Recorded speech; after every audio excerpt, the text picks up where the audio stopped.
This episode of Tech Talk Taco Tuesday features a cooling fan that's very loud, some AI talk, and some other information that you'll learn from. So give the show a listen. Who's Logan? Who's Logan? I don't know. So I know a Tyler. This is Tech Talk Taco Tuesday. This is the show where we talk about motorcycle and motorcycle-related products. I'm Jimmy Lewis, and this is Logan. No, Matt Mattoon, who is trying to improve the show. Right. What technical difficulty are we going to start with tonight? Well, we're trying some different settings out because I don't really like how the stream looks once it's recorded and stays on YouTube. So I'm trying some different encoder and bitrate settings to see if we can fully optimize this. This is what everybody wants to know. So if you're doing a podcast, if you're working on a podcast on the side, really all it takes is a phone. And then you just get like something that looks like a microphone and you talk into it, but you're really just doing everything through the phone. So do that. And then you can say you have a podcast. But luckily, this is 160 shows? Yeah, this is 160. Yeah, I've done this 160 times. So you think I know better to thank our sponsors. Of course, I'd like to thank Yamaha, Moto, Scott Sports, Climb, DDC Sprockets, Trail Tech, Fasst Company, Seat Concepts, and Bulletproof Designs. If you want to call into the show, if you have a question that you really need to explain or it's hard to type, like this is what typing sounds like, by the way. Yeah, that's Matt typing on the show. He's trying to fix something. We have the Seat Concepts Hot Seat Hotline. The number is 775-318-5515. We will be nicer than usual to the callers. Nicer than usual. Nicer than usual. So, Dirt Bike Lanny 6 says, I have a 125. And this is coming through on our Dirt Bike Test Instagram account. That's good, Lanny. I have a 125 too. In fact, I have a Yamaha YZ 125. And did we get the new reeds? Did not get new reeds. I reached out today about that, actually. Well, then that's why I'm going to have to make up some more Yamaha content. I think we should talk about the 23 Yamaha YZ450 that Trevor is riding today. Mm-hmm. Or has ridden today. He rode it. Yeah. I actually got a video of Scott Hoffman just completely casing a double jump, just smashing it. Oh, really? And why? What are you waving at? I'm trying some different frame rate settings, too. Okay, right, like during the show. Yeah, well, this is stuff that I can't really test until we're live.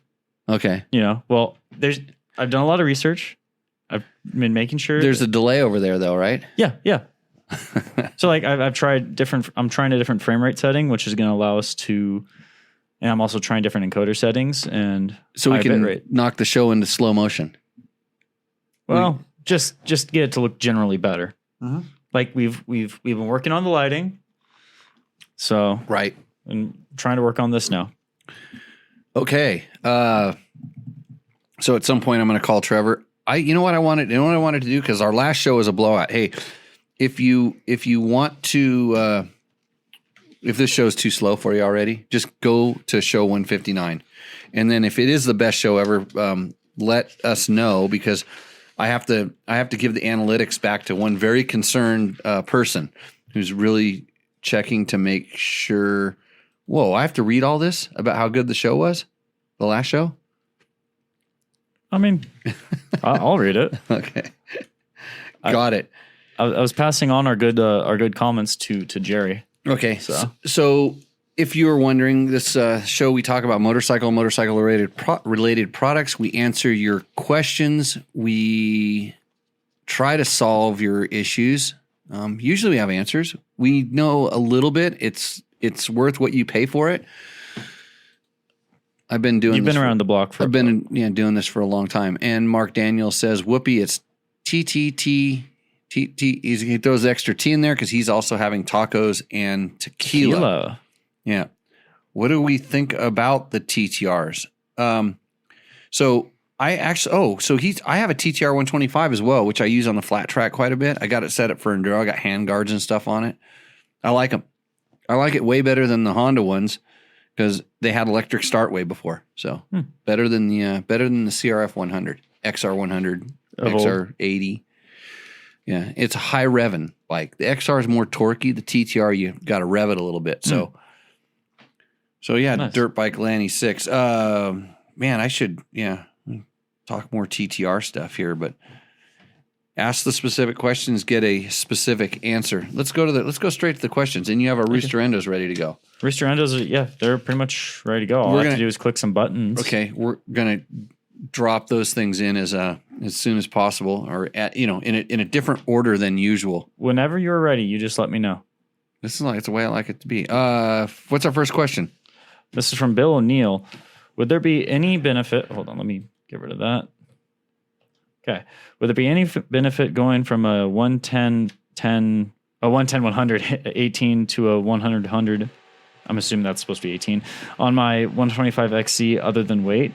40C rider. What just sounded like we turned somebody vacuuming in the show? No, that is the processor trying to fry on our mainframe or something like that. Yeah. Okay. Is it coming through? Oh yeah, I can hear it. That's what we do here at the show. I'm going to try to turn my mic away from the vacuum cleaner. Professional show. Very professional. So Bill O'Neill, Bill, who obviously has fat fingers, and I'm just saying that because there was some typos in the important part of this question is tire sizes. And so I'm determined between a 110 10 18 and a 100 100 28. Yeah, so that's why you saw me stumble there. I know. I'm not sure where you're getting the 28-inch rim, but I'm just going to guess that fat finger hit the 2 instead of the 1. So it's a 110 118, or it's a 100 100 18 and a 110 100 18. So there's really so the 100 100 is smaller by just a little bit. And other than weight, no, they're gonna, those tires are gonna weigh so much the same, I think.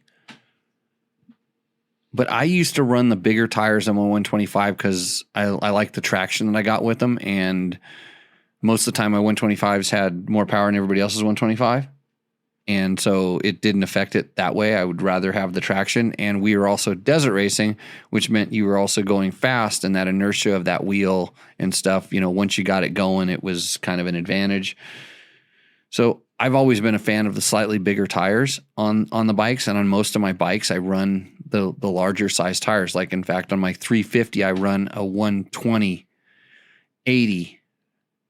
Oh no, I always get screwed up with the tire size. 120. 120 100, 110 100. His typos have just wrecked my brain. Sorry. So anyways, I run the 120 on the 350 where most people run the 110. So the benefit, you can get more traction, but if your bike feels sluggish, don't do it, because that extra traction is going to make it more sluggish. The extra weight, the extra, it's more traction than the weight, really, is what I would consider the problem. So if it's sluggish, don't do it. If you feel like it's got power and it's doing everything for you, try it. It's just a tire. You can change it, and then you can take it right back off and sell it to somebody who has a 150. Yeah. So, yeah, that's the answer. Oh, we got pump. I had hidden the counter. Oh, well, no. You're just going to blow the whole show up by trying to put extra features into it that we don't need anymore, because I hardly ever say unless I'm thinking and I'm trying to give the correct answer. Right. I had 2 already? Yeah. Okay. So... But trust me, the trials and tribulations. Actually, there's somebody. 10 minutes there's somebody gonna be worth it. I just saw that popped up on our Instagram. Unfortunately, he's on Instagram, and they're kind of like down here on the scale of things. They're instantly there.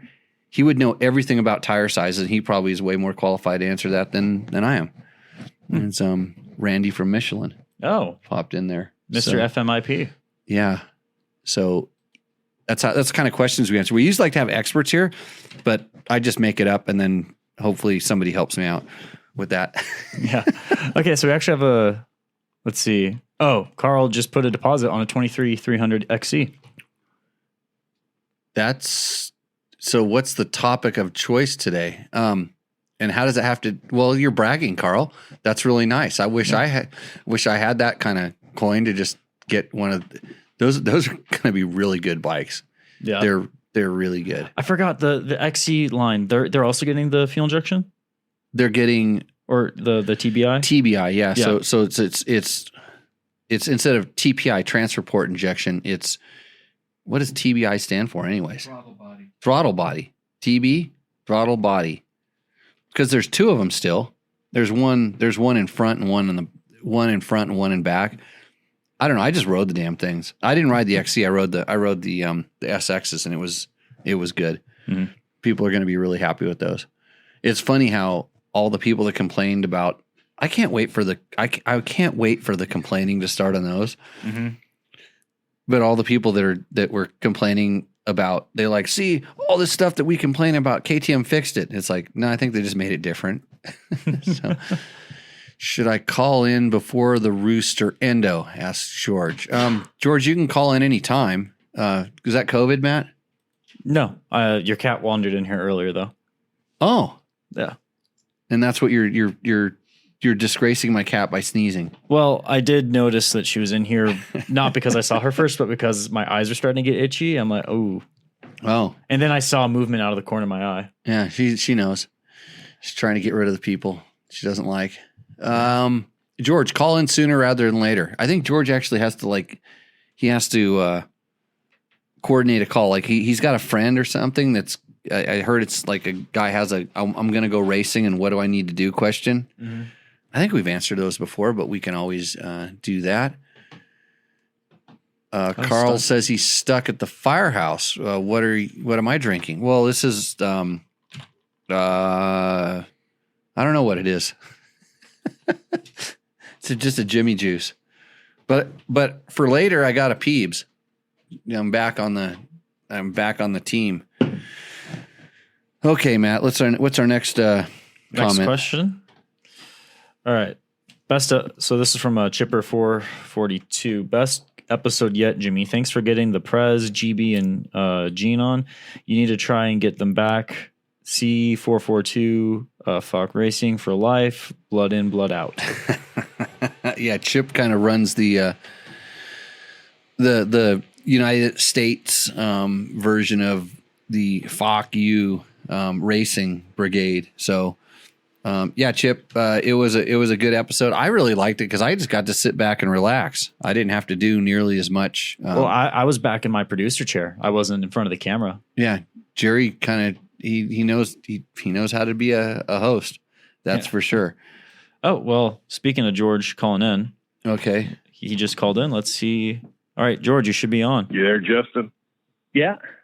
Oh, we got. Am I here? Yeah, you're here. You're live on Tech Talk Taco Tuesday. This is the show where we talk about motorcycle and motorcycle related products.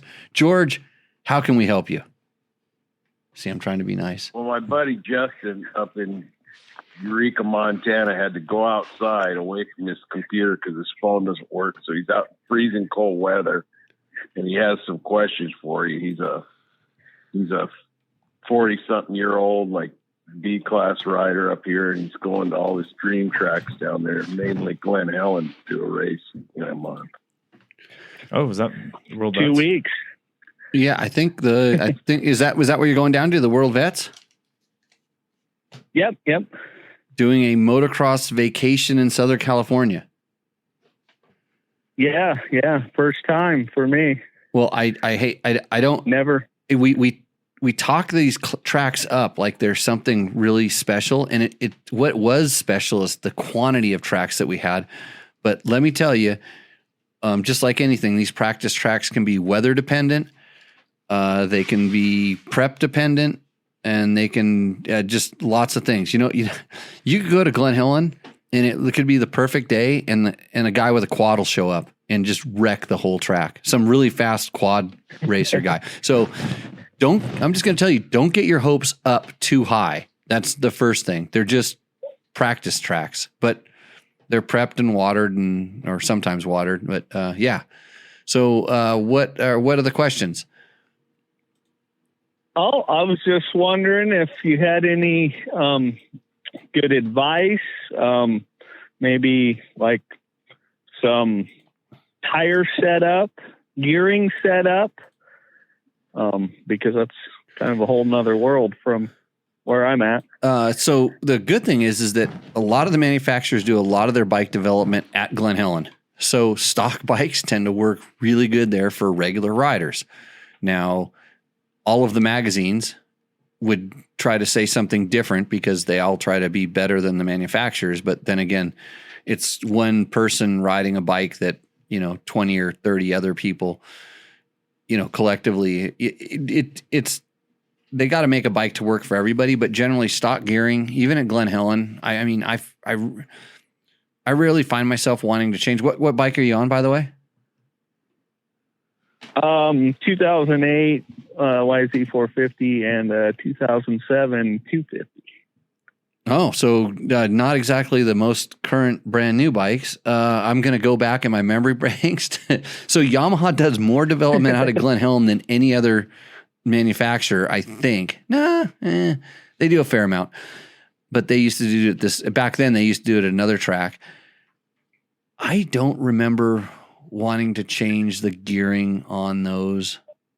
2008. That's the old one where the engine's still the still the right way. We don't want to call it the right way anymore, right? But no, we won't call it the regular, the old conventional, the conventional way. Yeah, so it's a conventional way motor. He might have just frozen to death. Yeah. So go ahead. We can still hear you. I think I got coyotes chasing my dog. Oh, yeah. See, that's the kind of stuff that happens on this show all the time. Just don't panic if you hear gunfire, Jimmy. So, I know that when I was looking at bikes, I did read your opinion of the 08 450, and you said you liked it. I think he's hopping into his truck right now because he's freezing. He froze to death. Well, I think he's probably gonna chase off those coyotes.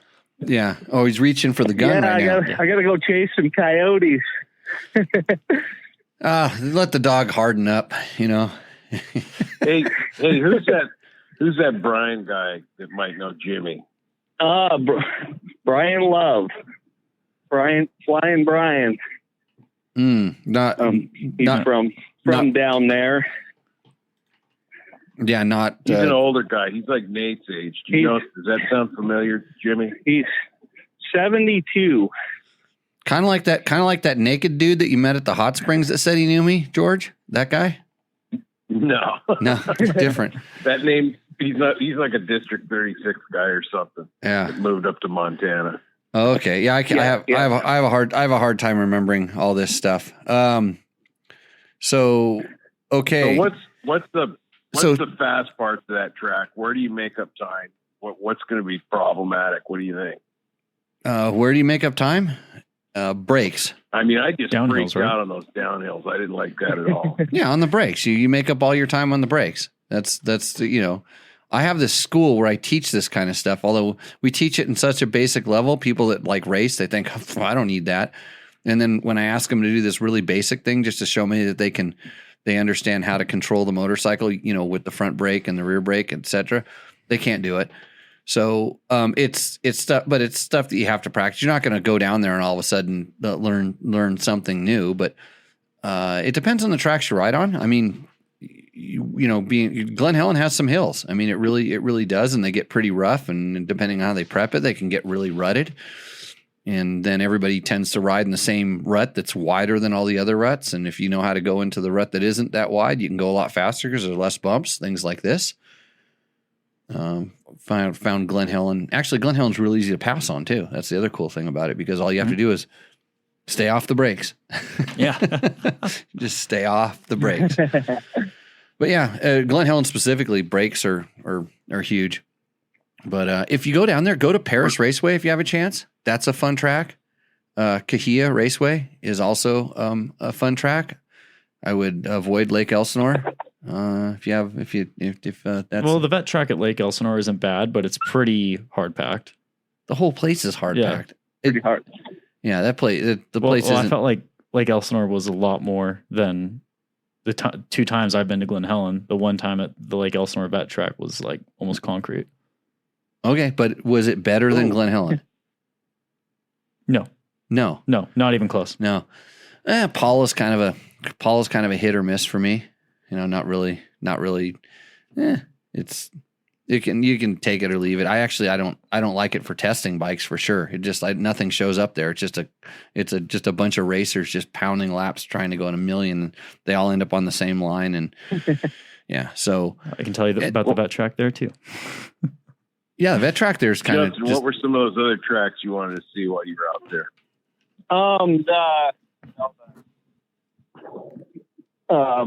Paula, the famous one. The famous ones. Yeah, go to Paris. Oh, Paris has the most history.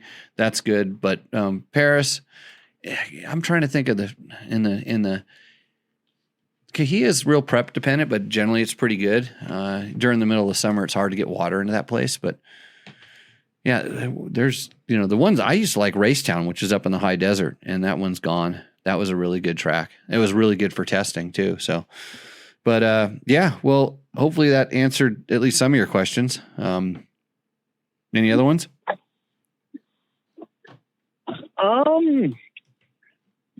No, I don't think they do. That was it. Okay. Well, yeah, just trust George. I've told him everything that's important in he just puts his little spin on it, and then you don't know whether it's really that information's that valid. Practice your starts. That never hurts. I mean, it's the best way to beat most of the guys. And then whatever you do, just sandbag. That's the way Glen Helen works, especially if you're coming from Montana. Drop a class because everybody else does. And unless you smoke everybody, it's not a problem. Oh, well, I actually screwed up and I jumped up a class. So, oh boy. Well, you might get a longer race for it. So, yeah. You'll find that the novice class may actually be faster than the intermediate class because everybody that was in intermediate bumped down to win that trophy, and so you might have been doing yourself a favor. I'm not really sure. So okay, yeah, because I signed up in the intermediate. So, well, cool. Okay, well, thanks for calling in. Okay, see you, Jimmy. Hey, Carrie's going to drive the truck. Oh, okay, got a truck driver for the school this weekend. That's good. We will see you this weekend. Okay, well, we'll keep in touch. Thanks, guys. Okay, Todd Kelly has a question. Too many grinder hookups. No. That's TW Hicks. So Todd Kelly's saying the guys at Straight Rhythm riding the KTMs were saying the EFI wasn't quite there yet. Really? Because I didn't hear that, but I don't know. Where did they say that? Did they? I haven't watched the broadcast. I watched the broadcast, and I heard somebody say that. I heard someone. I heard one of the announcers say something like, "Oh, he's still on the carbed bike," and I get it. I'm pretty sure that even in the 4-stroke days, they could always get more power out of a carburetor than they could the fuel injected bike. Like net, they were able to get more peak power, and sometimes that's what these racers want to hear. But the other thing that they're used to is having the snap that the delay a carburetor provides gives. So in other words, when you on a fuel injected bike, when you come back on the throttle, even if you come back on it hard, it doesn't really snap like a carbureted bike does. Because when you come back on the carbureted bike, the jetting isn't that perfect. Are you going to be able to get that sound out in the post of the show, do you think? I probably get a good chunk of it out, but it's funny. The PC it's doing this. It's doing this. I'm going to lower some of my... We should move it to someplace else or put a sound barrier in front of it. Put some of that sound foam in front of it. Again, when you have your podcast with just your phone, I'm gonna hang up on the Instagrams, by the way, because I'm pretty sure we got to get Trevor in. Okay. Don't let your computer with a fan. Don't put it next to computer with the fan. Yeah. So okay.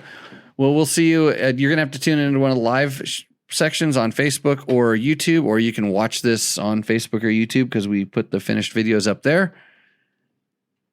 And then you can see the answer to what the question, the new segment, break the embargo. So we will catch you later. How do I turn this off? There we go.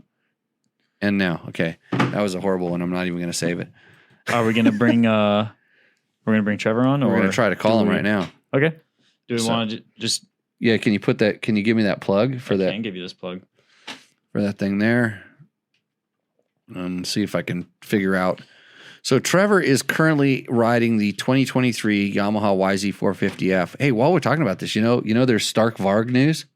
No, I did not hear the Stark Varg news. Yeah, it's delayed. Imagine that. I mean, who in the world would have thought that they would be delayed? Did anybody think of that? Did anybody say that was probably going to be an issue? My understanding is just about every journalist in the industry thought it was going to get delayed. Really? I felt like a lot of people didn't see. A lot of people had a hard time believing that they were going to meet the quotas that they said they would. At least from the most of those guys were just playing the company line, and they didn't say anything bad about it. You go back and look. Oh, I'm talking about on podcasts and stuff. No, on podcasts. No, not the video reviews. No. Yeah. Who has a podcast? Which journalist has a podcast? A few. There's a few out there. Which ones?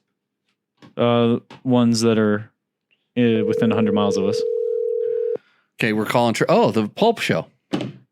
Yeah, Pulp and JT. But did they? I never heard them actually say they thought it was going to be delayed. I heard JT question the business model of the whole thing.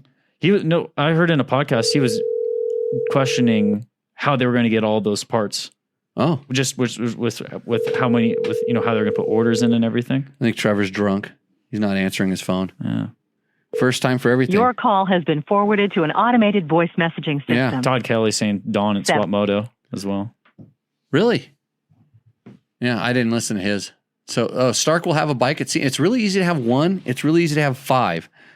But to have hundreds? how many thousands of orders did they claim they took like that first week? It was ridiculous. And I know a lot of people that put money on it. And they all they got a little note said, you're going to be getting a toolkit that came with like a sponge and a Allen wrench because that's the only tools you need to work on it. So while we wait for Trevor, Finn825, advice on pivot turning for an intermediate rider on a WR250F. Yeah, first learn how to wheel loft, which is a very delicate, timing intensive skill. So once you learn to do that, and you can do that 10 out of 10 times. And so the way to figure out if you can do that is park yourself about 1 foot away from a wall and make sure your wheel comes up off the ground and goes back on the ground before you hit the wall. Simple enough, right?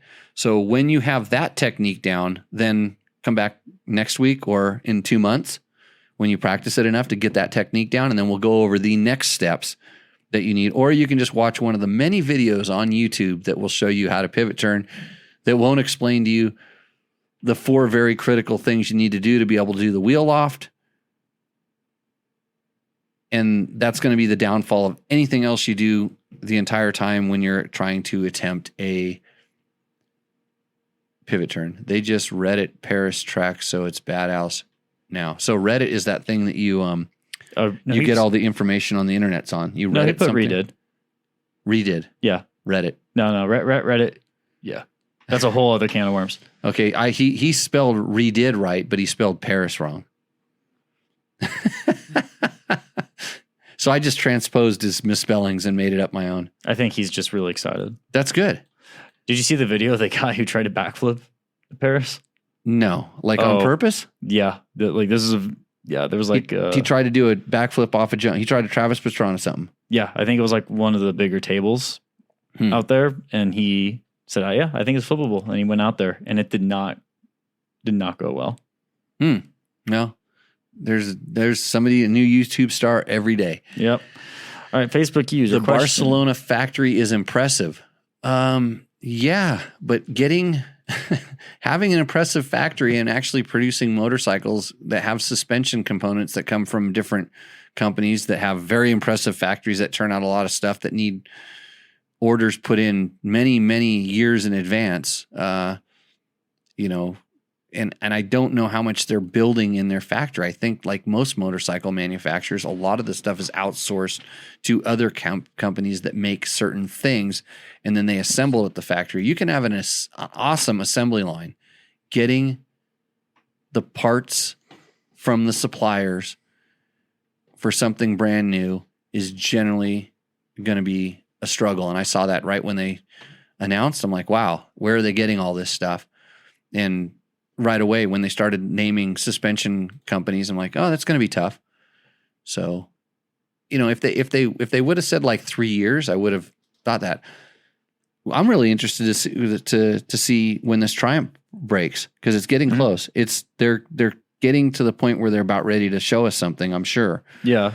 And that's a whole nother thing, you know. That I'm actually really excited to see what they come out with. Yeah, like what suspension's on that, and then did that put a load on the suspension right market, the OEM supplier suspension market? Mm-hmm. These are things that you just don't think about. It's like, oh yeah, anybody can make a motorcycle, but then you know, going and doing it. What? Oh, where's the extra noise coming from? It's a Voice-O-Matron. You had the Voice-O-Matron on my feet the entire time. Wait, this microphone was in use last week. I'm turning it off. Yeah. New to show, Jimmy's foot microphone. I heard that like 3 or 4 times during the show, and I wondered what it was. See, that was my first time hearing it, because I've been focusing on making the show better. Right. Well, maybe, you know, there's some people have foot fetishes, Matt, and so that we should have promoted that. It should have been in the. Well, you know, Jimmy, we all know that the real reason I'm trying to make the cameras better so your grinder account gets a little bit better, and that's why your feet being in higher quality for the video is really going to help. I told you we're getting another camera. We can just point it down at my 9 toes. Yeah, there we go. And just the whole time, and it's just going to be up in the corner. Actually, that'll be on the OnlyFans. Oh wow, that I'm going to start. You know, that's only going to satisfy 90% of someone's foot fetish if there's only 9 toes. No, it's special. Like how I mean, who's really going to go to the level to cut their toe off to be just like me? Well, I think the 10th toe kind of is what completes it, maybe. So if they go on the OnlyFans, they'll get the foot cam the whole time, and we'll answer their questions first. I guess that's how you do it. You said people could pay us money on this too. Didn't someone do that? Yeah, on YouTube. We have super chats enabled. We also have memberships might be enabled, but I'm not 100% sure. Yeah, like people can give us money that they can essentially send thanks. Yeah. How hard is that going to be for me to send it all back? Hey, speaking of giving us money, I'd like to thank all of our sponsors, especially Bulletproof Designs, who has guards and chain things available for most of the 2023 models already. Most 2022 KTM Group products swap over to the new models. So that's already. And then they have the pegs for the 23 models are going to be available soon. And that's even if you have a TBI 2-stroke. Those foot pegs will work over there too. So check out Bulletproof Designs for all of your protection and foot peg needs. Okay. Is that good? Yeah, that was excellent. Okay. I think that was one of your best reads ever. Thank you. Just keep me happy here. Okay, so Facebook Flynn user says, thank you. Yeah. What is your favorite lithium ion battery? Okay, Flynn. My current favorite lithium ion battery is the Shawari batteries, and I've been using those for a long time at my riding schools. They help us out quite a bit. So I'm blown away by the life that I get out of those things as long as you treat them properly. In other words, lithium ion batteries do not like having a parasitic load put on them. So in other words, something that's constantly drawing on them, or they don't like to be run dead. And the good thing about the Shawaris, and I don't know if it's the circuitry or if it's in design, is when you leave your key on, for instance, they get down to a certain voltage and then they just shut off. And then if you charge them back up, or you can get the bike started, they charge right back up and they're good again. They don't let it drain down to death levels for lithium ion, where I know some of the cheaper lower end batteries do that. So those are the ones that I like. So there we go. Nice. They only have a 250. What's that? I'm not sure. Sometimes I think in the chat, some people don't realize that we only get to see like one thing at a time, and they answer a question and we're 4 minutes behind or 10 minutes deep into it. So, anyways, that's why we have the Seat Concepts Hot Seat Hotline. Speaking of Seat Concepts, you may not know this, but I just joined a Husaberg 2008 to 2014 Facebook group. Oh, the other day. So that's the KTM era Husabergs, we'll call them, the more modern. Although I tell you what, even if you're into the older stuff, the older Swedish made Husabergs, they have a lot of information there about this stuff. And I need to post there because if you want to get a seat for your Husaberg 570 because they're so powerful and you clinched really hard and you may have like worn the seat out or the foam, Seat Concepts now has proprietary foam and seat covers for the Husaberg 570s, which also means 450s and 390s, available for you. So if that 570 horsepower is just too much and it's ripping your seat off, that's where you can go. So I know that's a top seller for them. They make YZ250 seats too. I saw that on Ken Roxon's YZ250. Oh, I did watch Red Bull Straight Rhythm. Yeah, I haven't watched it yet. Yeah, I think the rain. I know what happens. The rain came at the end. I mean, how often does it rain in Southern California?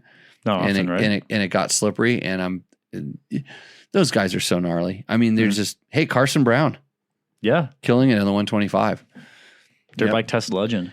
Yeah, we fired him. Mm-hmm. Yeah, it was probably our smartest move ever. I think just turning him loose to let him go do what he does. Yeah. Actually, I'm stoked on Carson because he does have a good time. He's getting to do lots of cool stuff. I like that he can ride anything, and kid just wants to ride. The best thing I remember is at Mini Moto. This was at the Orleans Arena in Vegas.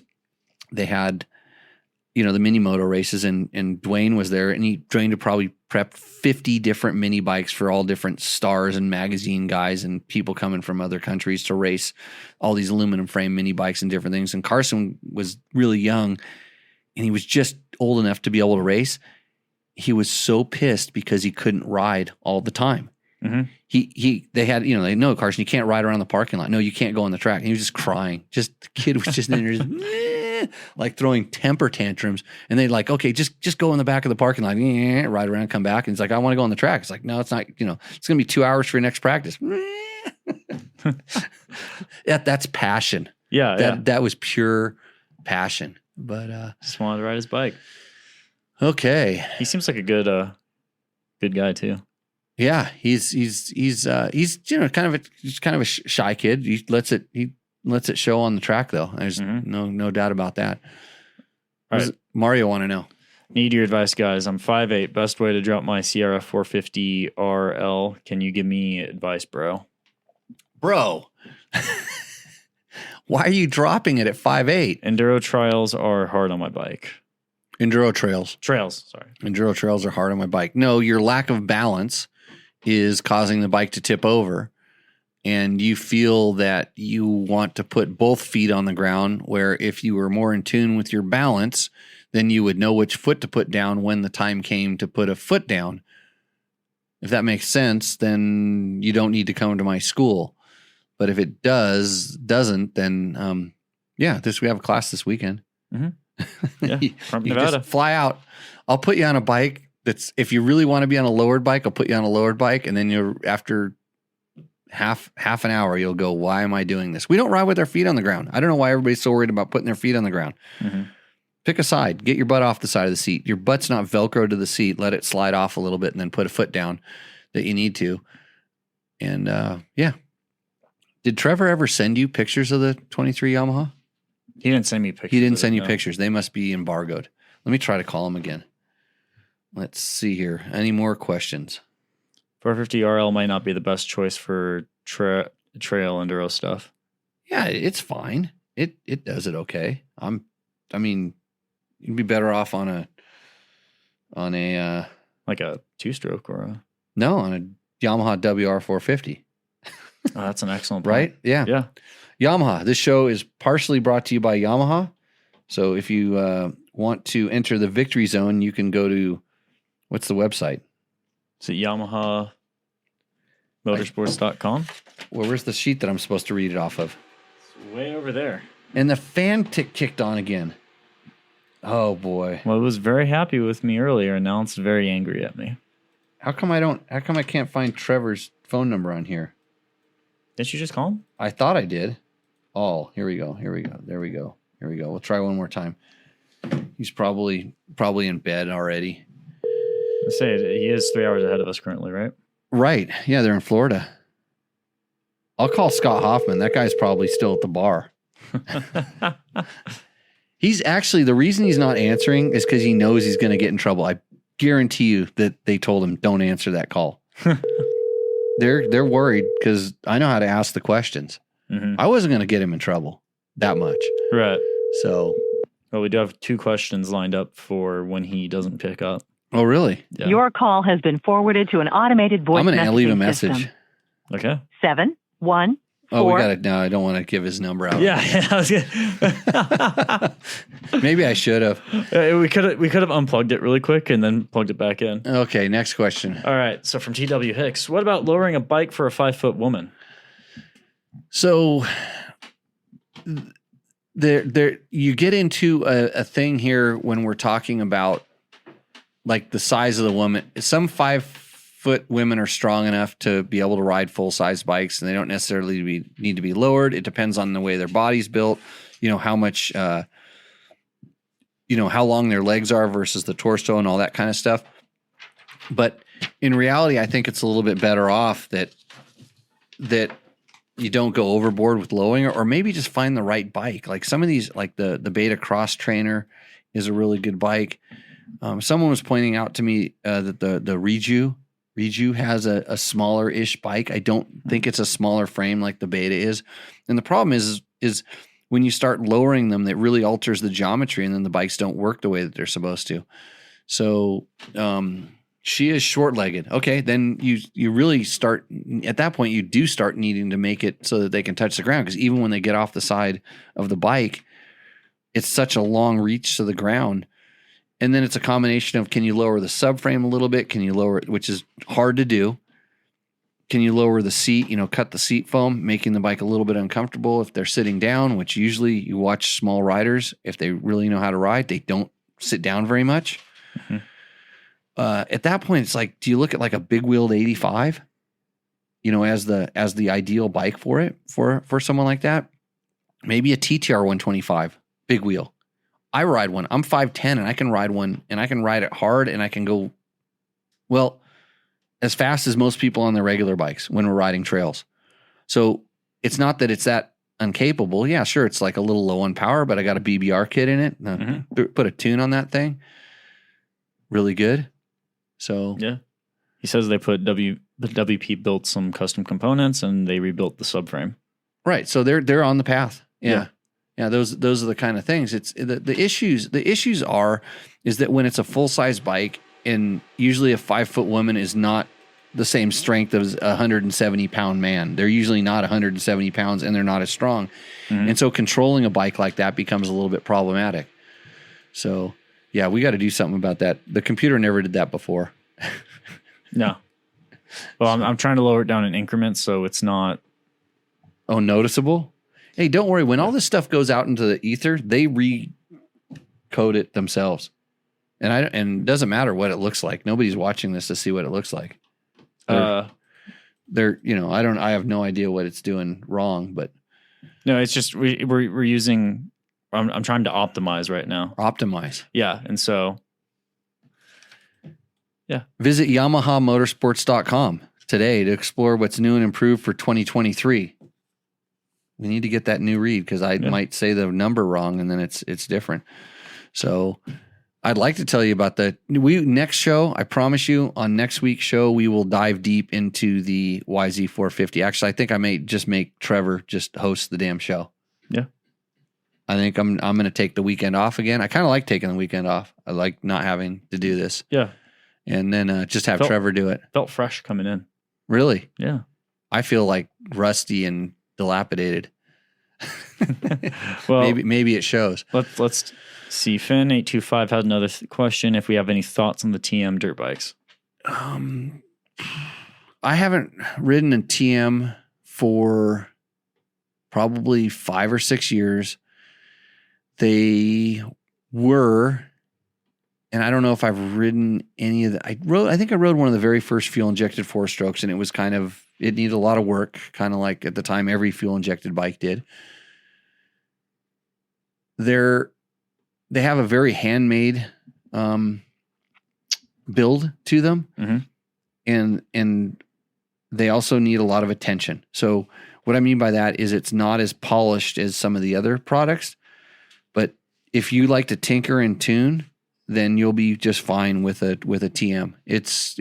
You're going to learn that they have little idiosyncrasies like all bikes, and you'll learn what they are for that particular bike. Like I remember when they went to aluminum frames, they tended to vibrate quite a bit more than other bikes that went to aluminum frames. And I think they were just learning the rigidity. But look, these bikes are winning, they won Enduro World Championships. You see people doing well on them in extreme enduros. They can be set up and made to do whatever they need to do. I hope that doesn't sound as bad in the show as it sounds to me. So, yeah. So Curtis Grimes says, 23 FU501S looking to help the bar with bar vibrations. Looking to get the Mako 360 bar clamps. Asked online, and most people liked them. What's your opinion? I like flex bars better. And of course, Fasst Company is a sponsor of the show. So when you're talking about pure vibration, I think that the Mako with the right elastomer will do better for vibration. I'm kind of curious that you're complaining about vibration on that bike and what kind of vibration it is. So is it the wheels being out of balance? Is it engine vibration? There's all different kinds of things. And on these different systems, BRP has a triple clamp mount, a handlebar mount that has some elastomers and dampeners in it. And I use those in conjunction with the flex bars because I don't think the flex bars are the best at just taking out pure vibration. And when I'm talking about pure vibration, I'm talking more about engine vibration, not wheel out of balance vibration, which are two completely very different things. And I'm really surprised that the Husky, in my opinion, the Husky vibrates less than even the KTM just because of the subframe. And I think they have different bars on them that might be a little bit different, but anyways, so I think if you're just going for pure vibration, like engine vibration, the Mako might do a little bit better, but the issue I have with the Mako is I feel like the bars are disconnected from the triple clamps to a certain extent. And I'm very particular about this. I don't like, and the thing with the flex bars is you're not disconnected at all. You're still solid mounted, but again, it depends on what you're kind of searching for and what you're trying to achieve. And I think I've seen people all over the place, and generally, this is what you'll generally find. If somebody spent, the $500 to $600, $400, $300, $400, $700 on all these different things up there, they're going to tell you it's the best. I've rarely seen somebody that spent a lot of money on something that told you that no, that doesn't necessarily work. And I've had people tell me, yeah, the flex bars they move. I can feel them move too much for me. And then I go, well, what elastomers were you running? And they're like, huh? I'm like, okay. Did you ever try the stiffer elastomers? And it's like, no. And like, okay, because you can adjust how they move. Same thing with the Mako. They have different elastomers for them. And even when I went to unfortunately, when I tried them, and this is a long time ago, I haven't tried a newer one. When I went to the stiffest elastomer, any of the benefits that I got from the bars, I didn't get it anymore. To the level I wanted. So, and it's a personal thing. I think they definitely do work for a lot of people. And so, okay. What sounds bad? Take a bat. It's when you were talking about the fan. Oh, it does sound bad. Yeah, that's what George is saying. Maybe we should just never even publish this show. Well, I'm going to say maybe it's George's Wi-Fi. Okay. Okay. There was another question. Where did it go? Wait, I think we just answered that one. And then Dunlop MX-53 for trail riding. Any good, puncture resistant? I have not trail ridden with a Dunlop MX-53. They generally, if Dunlops are generally all around good tires, you don't think you're going to have puncture resistance. I think, like, show me the nail you're going to run over. It's or the rock you're gonna hit, and what pressure are you running it at. Mm-hmm. I tell you what, did I do a front tire comparison with those? I don't know. I think we did something with the front tires on something, but I don't specifically remember right now. But yeah, it'd be an average front tire. There's probably some better stuff out there, but it's a good all around tire. You're not gonna be bothered by it. Okay, so Curtis Grimes had chimed back in. I'm thinking it's engine vibrations as it's felt at speeds and RPMs. We'll definitely check wheel balance before spending the money on bars or clamps. Yeah. So, if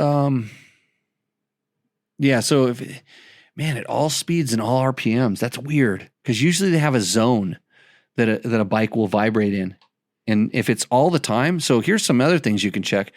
So loosen up and retorque your engine mount bolts and your swing arm pivot and your head stay. Like loosen them all up, get them all loose, and then retorque them and allow the bike to unwind itself, if that makes any sense. The other thing that might help is make sure that your chain tension isn't too tight. I've seen people have their chains too tight, and it causes the bike to vibrate and makes it bad. Also, let's see on the bars, what else could be weird? That's usually it. I mean, a lot of times the bikes are just the chassis all wound up, or the torques on the engine mounts are wrong. So, okay, RL. I had a 21 TM300 and now on a 22 TM300. Loved the first one. The second one is even better. No tinkering needed thus far. My only gripe is you have to remove the handlebars to adjust the forks. This is what I'm talking about on some of the it's a hand built bike, right? And some of the things. So I'll tell you what, RL, there's an adjuster that you can get. I'm sure somebody makes an adjuster that you can get so you can do it by hand and not have to use a screwdriver. So that might solve that, because I've had bikes like that too, that were, I actually moved my handlebar position and it went right over the top of the forks, and then wasn't easily able to do it. So that's good. The TMs, like I said, all these bikes are getting better and better. You can't have a junk bike anymore. And so, yeah, there's a lot of guys riding them. So, Okay. Let's do our first Roosterendo. Okay. So Roosterendo, this is a segment brought to you by Taco Moto. That's tacomoto.co. Hey, they've got brand new wiring harness, dual sport wiring harnesses for the KTMs and Huskies and gases and stuff. So if you are interested in, if your stock wiring harness is bad or you need a better one, then go there. Oh boy, here we go. All right. Let's starting off winter season fresh today. Yep. So our first segment for Tech Talk Taco Tuesday. Hey, if you think the quality of the show is bad, look at that photo. Like, what was it? It was his what do they call the emoji or the profile pics or something like that? And he just blew it up. It could potentially could be that. Could be bad phone camera as well. What do we got there? So this is Jared Stone. It's a 2021 KTM 500 XCFW. Taco Moto Athena. Not anymore. Taco Moto Athena Git. Pro Moto billet exhaust end cap. Smog delete. Reeds removed. Air Force velocity stack intake. Lead acid battery. Otherwise stock, mostly with coolant heated bars for snow biking. Coolant heated bars. That's the first time I've heard of that. And it's probably a troll thing. I've only ever heard of, Have you heard of that before? In Alaska, it was always the electric grip heaters. Yeah. Coolant heated bars. So I'm going to need a little more explanation on this, because I think it's Seems like a good idea. It's just how does it circulate? That's a question. These are interesting ideas. So that bike does not have enough power to be doing a snow bike thing. That photo's fake. I'm sure you can't see it. So here's the way they did that photo, because I've been in the photo biz for a little while. No, this is a real product. Oh my God. It is. Coolant heated bars center flow. You can get them in different colors. So you need a thermostat, and then, look, they're $325. Okay, so how does it circulate? So there's little... Yeah, there's an in valve. Yeah. And an out. Is there an out valve at the side? I think. Hey, this is cool. I like to learn something new every show, but. Yeah. Oh, no, on top. So it looks like it circulates around the bar and it comes out. So somehow inside the bar, there's plumbing. Yeah. There's no way that they can, I'm trying to see. I mean, for sure. Like it has to be like a hose or something that just runs in and around. Maybe it goes in and there's a hose that takes the hot, like there's a T, somehow there's a T inside. I don't know how they're getting it inside of there, but there's some sort of a way that it goes out there and distributes it out to the end of the bar, and then it would flow back in. That's a cool product. Well, the funny thing is we used to have air chambers. There was those little fork air bottles that would make your fork. You could kind of adjust the air volume in the chamber. And we were using our handlebars on some bikes that they didn't want to clamp the forks onto. We would actually plumb that air chamber into the handlebar. And then you had an adjustment on it as well. You could really affect the initial stroke of the fork by quite some bit with a similar thing, using the air chamber inside of the handlebar as part of the suspension. But that, if it works, that's actually pretty cool. Sorry, I thought he was joking with me, but no, that's glad we like, researched it. No, because I don't know why just electric grip heaters wouldn't do the job either. But maybe on those bikes, like anything you can do to cool them down. I don't know. They just run so hard all the time. But so okay, back to the photo. So he has a small midget friend who is underneath there and holding the bike up, and then the midget friend is also picking up small person. I mean, is also picking up snowballs and throwing it back like dirt bombs, but at the camera, like the dirt bombs, like we talked about back in the old days. Because if you don't have like a nitrous equipped Husaberg 570, you're just wasting your time putting a snow track on the back of something like this, because you want to talk something that eats power. Those tracks eat a lot of power. But that's pretty rad. They are fun though. Like, have you ridden one in the last few years? Not since they've had a big evolution in the front track, in the front ski. Yeah. They were, when I rode them, they had the back tracks pretty good. Like it was Timber Sled, and there was a couple other Yeti is a really big popular one. I never rode a Yeti, but they kind of figured out the track in the back quite a bit, just the way that they flexed and rolled and different things like that.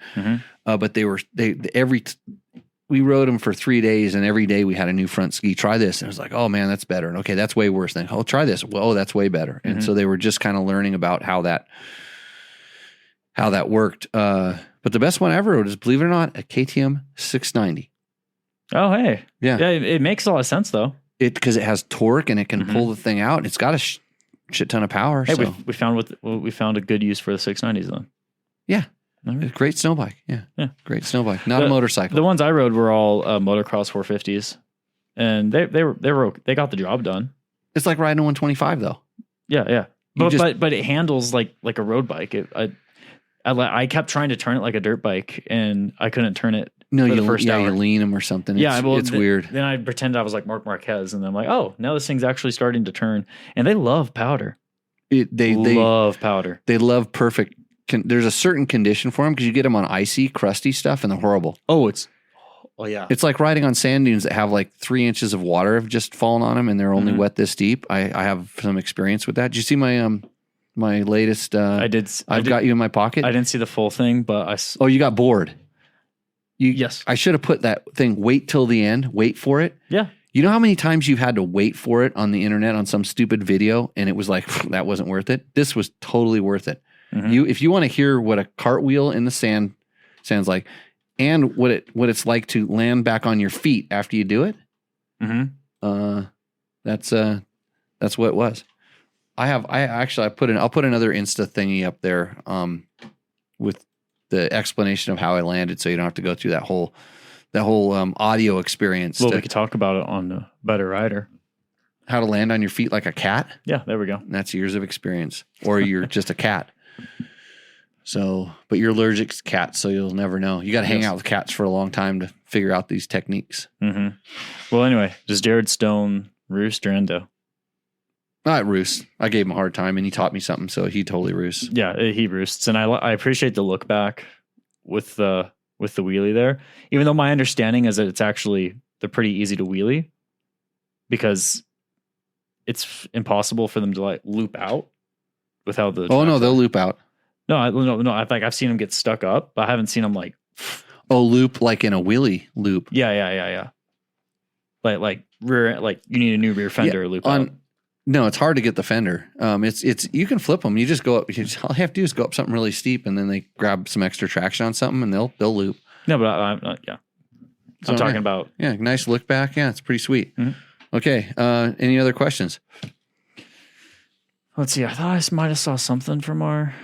Oh wait! Somebody's talking about the things. Don't want to bend the bars on that bike, then, or crack them or whatever. Yeah. So work damn good. It's a snowmobile thing. They plug the bars. Yeah, I get it, but I'm curious about if you're just pumping water up in and out of there. If you're making it flow, what's going to get the hot water to go out to the bar ends? Would it just do it just naturally? It would just want to go in and out. I think.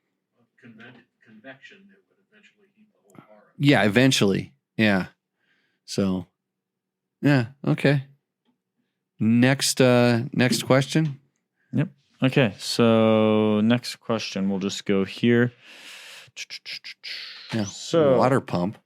Yeah. So we'll actually go to a real question here. So this is from the 2020. And by a real question, you mean a question that came in the YouTube questions. Well, it's one that's not just going to talk about how great last show was. Okay. Because it was a good show. Better than this one. So from Heat, this was on a X300 XEW, I think the 2020 review. Wouldn't running a 1350 gearing ratio make the XEW more usable in the half gears?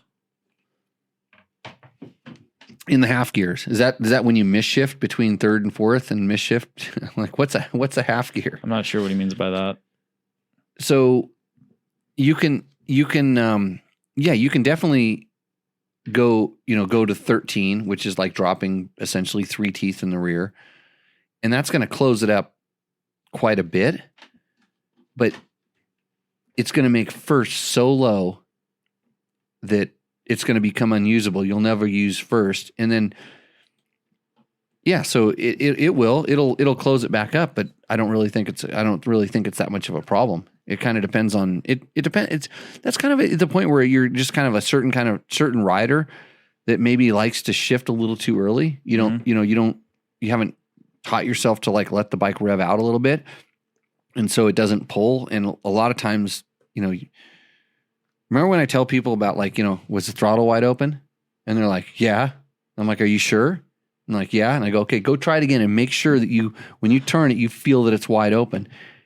And what do? They go out and then they back off. Right. Because they're like, oh, so no, I guess it wasn't wide open. I thought it was. Mm-hmm. And then I was like, okay, you think that's impressive. Now get it wide open and let it keep revving. Right. Like actually let the bike pull. So we have drills that we do with this where we have you experience the full aspect of the power band. And so some guys just can't, stop from banging that shift a little bit quick. And so for them, you might need to close the gears up. We had test riders at the magazine that anytime we put them on a wide ratio gearbox, they struggled with it. They just couldn't couldn't come to terms with it. And a lot of times it wasn't just upshifting, it was downshifting. They would downshift too early and just the bike would just throw it way up in the revs. Yeah. And that gear was unusable because they're kind of into over rev. You know, they thought they needed to downshift and they downshift, and then all of a sudden they're past peak power and net and kind of a bad thing. And they didn't learn it. And they were so used to like kind of what their bike did. Maybe they were, you know, riding motocross bikes. And I know this, like even with Trevor, he's so used to riding the closed ratio transmissions. He's getting better since he's been riding the FX a little bit more, but he was always like YZ.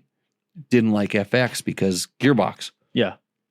And then, you know, you just start learning to use it. And then you realize that there's certain things about it that are an advantage. Yeah. You do have if you need it, you have a lower first gear and then you have a taller fifth speed. So, on the KTM, you have 6, but KTM keeps the ratio between fifth and sixth kind of close. It's just an extra gear and it gives it that much more legs. So their boxes tend to be a little bit tighter, but you can go all the way down. I would only go 1 or 2 teeth, maybe 2 teeth max down on the rear, not to a 13. The only time I ever went to from a 14 down to a 13 on a KTM was when I was riding ridiculously tight technical stuff where I knew I was never going to use 6th gear. And I wanted to have, like, at that time, almost 3 gears for everything. You know, if you really wanted to go up something with a certain wheel speed and not a lot of horsepower, you could upshift, or if you needed to get power, you could downshift and go the same speed, and then you have the snap of the motor. So I think, you know, stock gearing on most bikes is really good, but if you have special needs, there's ways to adjust it. I just don't think that people ever fully, you know, they're doing it because they heard, somebody said that there's gaps in the transmission. It's like, well, are you feeling them? Yes. Okay. Can you do something simple to stop it from happening? I don't know. Or can you do something, you know, is there a reason for your gearing change? Like, what do you actually really is there an advantage to that? And are you going to gain from it? So I think with that, we need to take a commercial break. Yeah, I agree with you. Looking at the time, we'll be right back. What's up, Moto Buddies? Mike here from Taco Moto Co. What is the Taco Touch? It's the best service in the industry. Virtually 24/7 tech support via email or text. And it's like having a dirt bike doctor on call every day of the year, helping you fix your bike or recommend parts or setups for you. If you've ever received an order from us, you know that the Taco Touch extends to our fulfillment, and our orders come with the coolest stickers that you've ever had, buying parts from anybody before, and a handful of root beer barrel candies. All of our Taco Moto Co. branded components come with a no questions asked lifetime warranty, and we'll even extend out the warranty of other manufacturers, OEM, and aftermarket parts where we can, sometimes for life. We test and tune endlessly and exhaustively and obsessively. We're trying to destroy everything that we can before you get your hands on it to look for weaknesses and to improve it, or to make recommendations to the manufacturer. And if it's something that doesn't meet grade, then we don't offer it on the store. Everything that we carry is something that we have personally used, tested, and ridden, and raced, and knows meets the high Taco Touch demanding standard. Go out and get some adventure. Since 2009, Seat Concepts has been dedicated to making the best aftermarket seats. More comfort, more grip, more riding. For 10 years, we've continued to raise the bar. Innovation and American craftsmanship make Seat Concepts the world-leading manufacturer of power sports seats.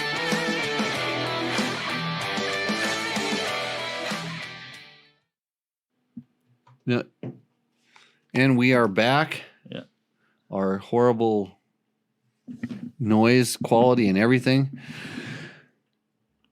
Thanks for joining the show again. Support those that support this show. I know you hear that all the time, but in reality, things like this would not be possible if it wasn't for companies that kind of support the sport. There's other ways to support Dirt Bike Test. You can click through the links on our website. You can either go through Rocky Mountain MC ATV or ATV MC, and if you click through there, you can get pretty much anything you would want for your dirt bike. And if you go through our link, we get a small chunk of that. It really helps us out here. helps pay for Matt to come in here and make fans go off. Yep. So the other thing you can do is click through on Amazon. So if you're buying what are we buying on Amazon this week? A small Chinese tractor. You're buying a small Chinese tractor on Amazon. Click through our link and we'll get a small portion of that as well. And that helps us out also. So that's what you get for free. A couple little ad reads here and there. Yep. So Victor says the sound quality is good, which is how can you tell when you're 22 Modelo's in yeah, to the show. Thanks for always supporting Victor. He'll have a CR500 question later. He'll tell us to shove it, but he's probably in semi-Facebook jail as usual. Mm. Is your profile picture there, Victor? Is that a CR500? That's what we really need to know. He's a Honda guy. Mm. Yeah. So what does Facebook user want to know? Blias Racing or JD Jet Kit for 2011 530 EXC, 6 of one, half dozen the other. I don't have any specific experience with either of those in that particular bike. So at that point, I can't tell you specifically, but basically you should sell that bike. Especially if it has less than 150 hours on it, because if it has more than that, you're going to be working on it real soon. I think that it depends on what you're doing. If you're definitely doing some modifications, you need to have some sort of a jetting kit to it. If you have anything more than a muffler that flows much more than stock, then yes, you're going to have to do something there. I think both of those companies really know what they're doing, and I've had good experience with both of their stuff. So either or, yeah, 6 and one, half dozen or the other. Okay. Sound on YouTube is good. Okay. Look at that.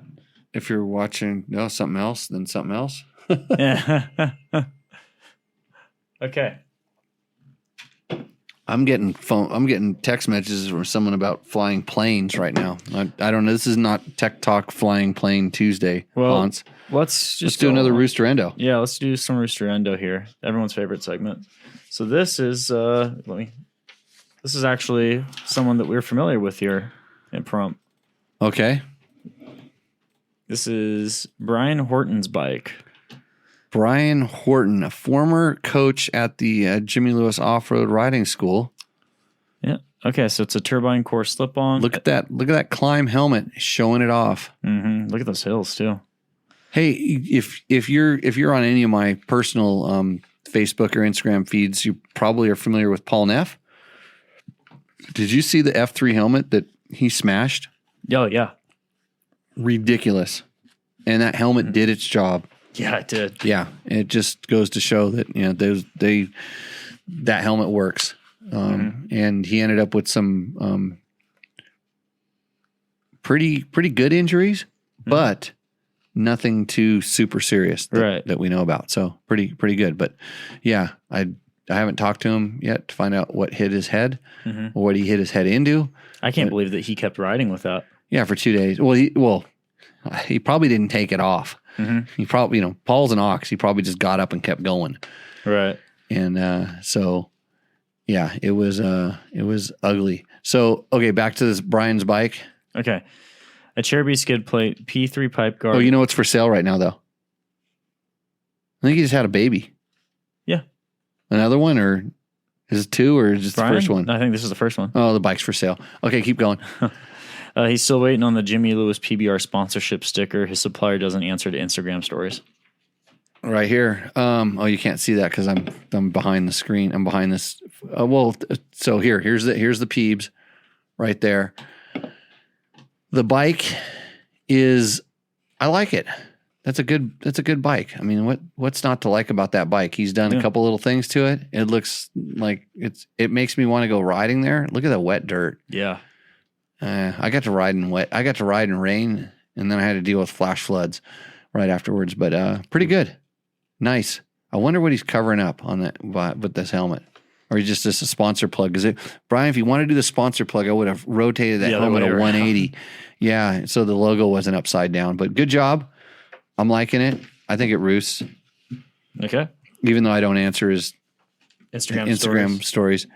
Every time he comes out here like on a holiday. He comes back to town on a holiday weekend, and I'm never here. And he wants to hang out, and I'm like, dude, I'm going up to the mountains. I'm going to where you get to live, right? You know, to go riding, and you're coming back down to Valley of the Dirt People.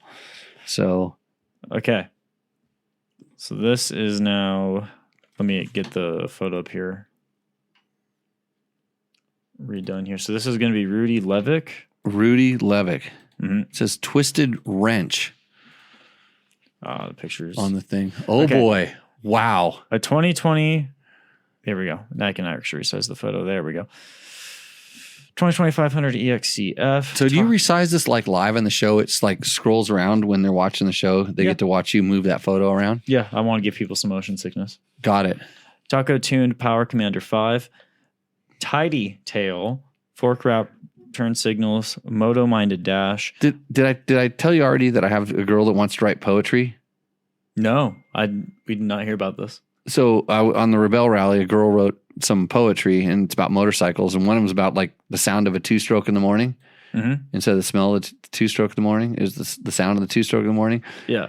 And she told me some, and I'm like, you've got to get me this because I have some co-hosts that I'd love to have read.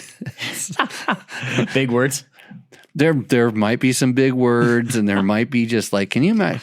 Like, okay, do you remember when you were their age in a prep school? Yes. And okay, students, we're going to do poetry.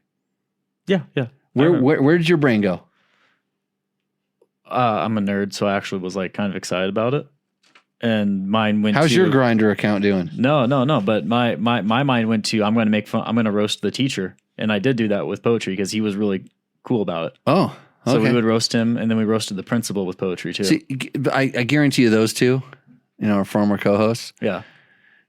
They did not engage in that whatsoever. Yeah, so having them read motorcycle related poetry, I not because I would, the only reason I know this because I was just like them. Like my brain turned off and I was looking out the window and on a different planet. So to have that opportunity. So I told her, hey, if you can get me this, I would love to have it read on air. Yeah, by one of my mute co-hosts. Which, have you heard from any of them lately? No, they don't talk to me anymore. Yeah. I don't hear from them either. Yeah, they're just kids. Gone. I sent them something of like a proof of concept for a video idea I had. I didn't get a response from one of them. The one I only got 2 words. Yeah. Oh well. Yeah. Well, that'd be both of them combined. Yep.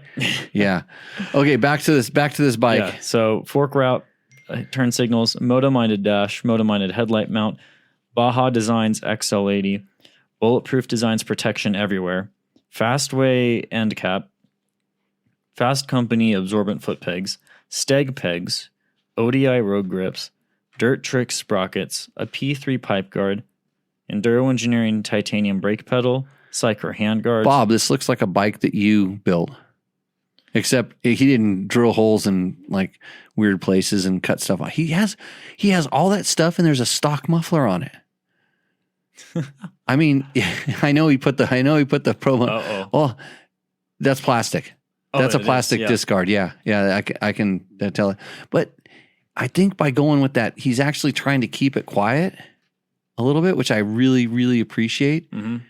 There's a lot of seat concepts. Cycler handguards, double take mirror, seat concepts, tall comfort seat, a Chair Beast 3.2 with a 90-degree insert. That is a good seat. So the reason I took the bike I took on Rebel, because I spent a lot of time riding around setting checkpoints and things on a KTM 500 that looks exactly like this, and that it's a KTM 500, but nothing like this because I don't have nearly the stuff on it.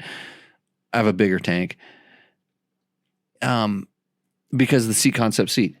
Mm-hmm. I knew that I was going to be cruising down a lot of dirt roads and be sitting down and just cruising. And it was like that bike has a good seat. I'm taking it.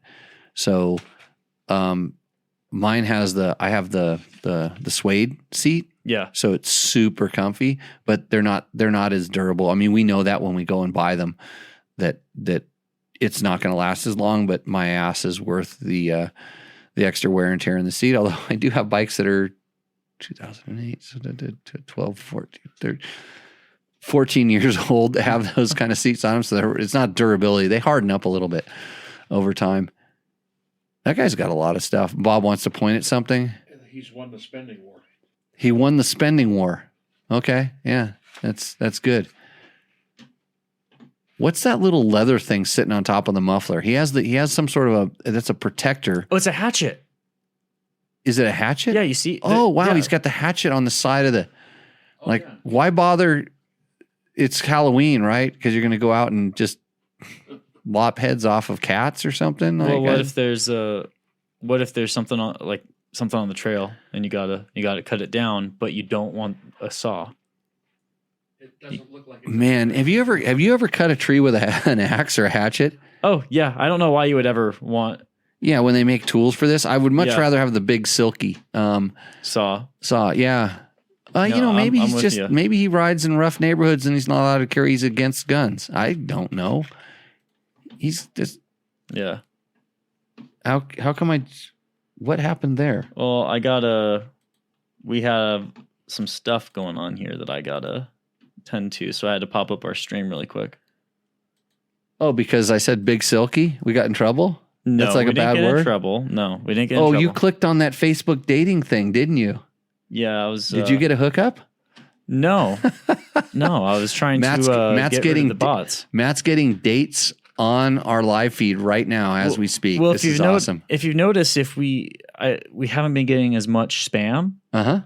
Because someone here has been deleting it as it comes in. Right. So we don't get it as much. Matt's got Tinder Hot XYZ best adult dating site going on. Mm-hmm. Yeah. Right on. I didn't. Best I like how it says this. Come on. Hey, yeah. The XYZ is next level, SS. Don't you worry. Yeah. Hey, this bike, it roosts too. I don't. Yeah. Wait a minute. Whoa. Hold on. Put the damn picture back up. Oh, we're putting it back up. Put it back up. I got some complaints. Okay. Full size. Yeah. Okay. This is taken in the garage. Let's zoom in on the vise. This guy spends a lot of money on his stuff. Is that a good vise or is that a cheapo Harbor Freighto? Or this is going to determine.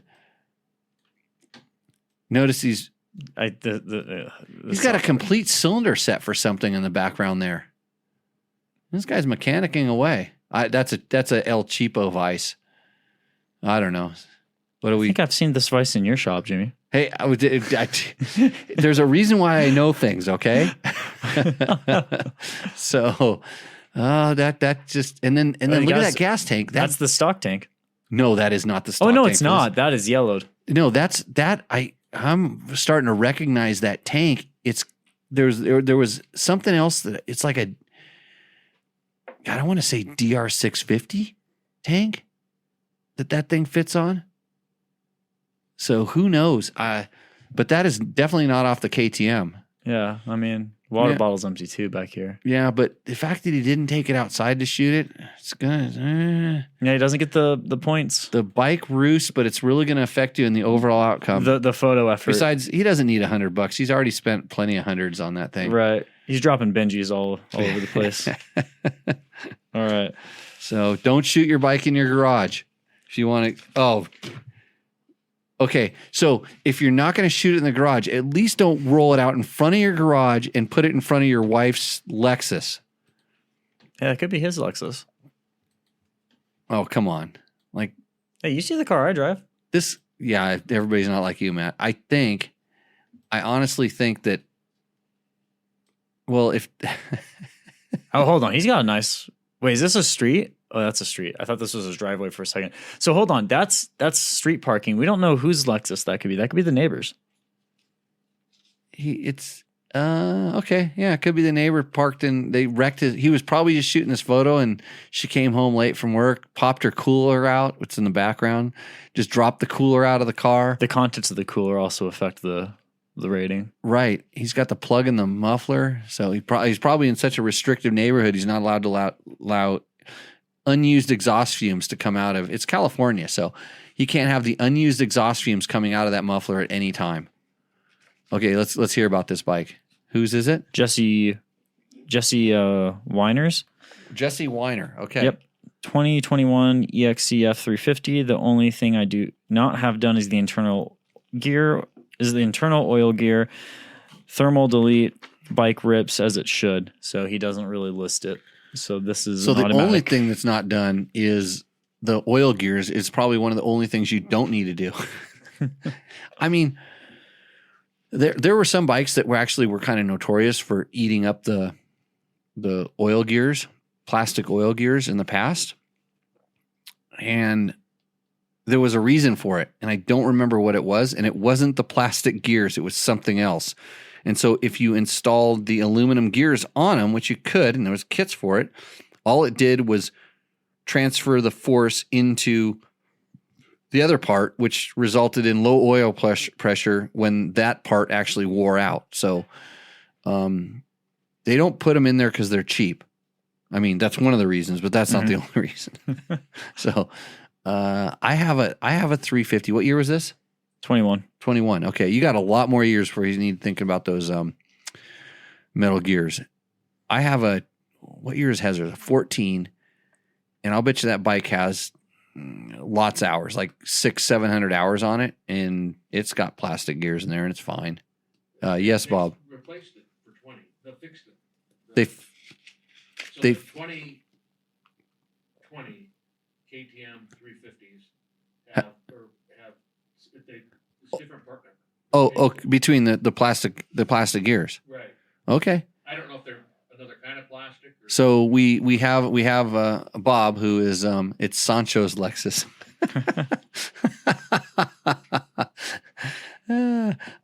Bob says there's an update. So there are times when they do update parts, and maybe just, a lot of times it goes from one vendor to another because they can't get it, or maybe they do actually kind of beef something up because there is kind of a failure thing. But trust me, it's probably not going to be a problem. And I don't just say, I'm not a shill for these companies, unless they pay me enough. But I haven't got a check from KTM for a long time. In fact, they wanted receipts for something the other day, and I didn't have receipts. Shit, I got to do that. I took a week. Did I tell you I was camping out in the desert with 110 women for the last 10 days? Yeah. I have a lot of estrogen. Oh, really? Yeah. A lot of Does this estrogen. mean you're going to be okay with driving my car now? It's contact estrogen. Contact estrogen. There is such a thing. No, I'm not. I won't. They all, Matt. Yeah. Every single one of them drove a vehicle that was way more badass than you. Even the Subarus, and those have love. By the way. Hey, I love Subarus. Those things are awesome. Yeah, Subarus. Yeah, the car's made with love, and they make military helicopters that kill with love. I guess I've been out in the desert for too long. I think this bike has no. I don't like anything about this bike. Endo. Yeah, I was gonna say nothing stands out about it. It's pretty... bad picture, bad description. Yep. It's actually front disc guard metal. Yep. Right. So that's an automatic endo, I think, in our book. But the other thing is like, it just nothing. On the oil pump gears, you are incorrect. In 23, KTM went to metal. Okay. Oh, this is the show. Lazy. I haven't had a chance to. I haven't had a chance to do anything with the 23 KTMs. So this is my least favorite photo. Is your least favorite photo? It's tiny in my hand, at least. Yeah, it'll get blown up, but that's not the photo, man. That's not the photo. There's nothing wrong with that photo other than you can't see the bike. Yeah, what is the point? What is the point of the? Well, I know. This? I mean, it's like I want to go ride there. I'm going to open that gate. I'm going to go take off, and then I'm going to go. And here's a picture of a bike, and it's like, when my cat walks away from me and I snap the picture and it's just butthole. Yes. Well, that's what I send to George all the time. I said, Selma says hi. This is the way I feel about this photo too. But he could have caught a little more of a profile, but it's probably the only photo he had of his bike when he heard us say, hey, if you submit a photo and a description of your bike to Tech Talk Taco Tuesday, you could win $100. And people just go, yeah. oh shoot, this is the only photo I have of my bike. It's not in my garage. Because most of these guys they're in their garage when they do it. And I understand, but if you're going to win $100, you're going to put a little effort into this, I would hope. Yeah, yeah. I mean, if it was only a $50 gift certificate, then I don't care about the photo. But $100, there you go. A little effort. Okay. This is Matthew Lynn, a 2022 Husqvarna FE 350S. WP Explorer 4 cartridges, revalved and sprung shock with X-Trig sag adjustment collar, Fastway linkage guard, Husqvarna factory headlight, Enduro engineering radiator guards. Factory headlight. I'd like to see that. I would like to see it too. Go ahead.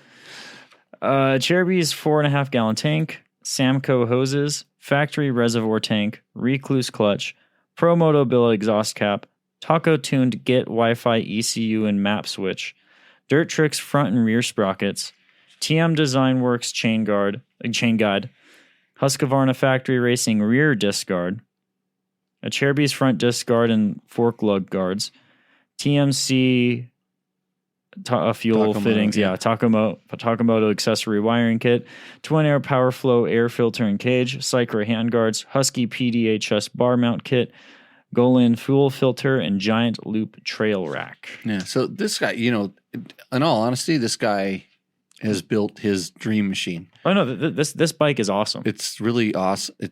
And Trailtech Voyager too. Voyager Pro, yeah, good. Hey, do you say that? No, he didn't. I don't think he did. Is it a Voyager or is it a Montana? Can you tell? It looks like. Can we zoom in on this horrible?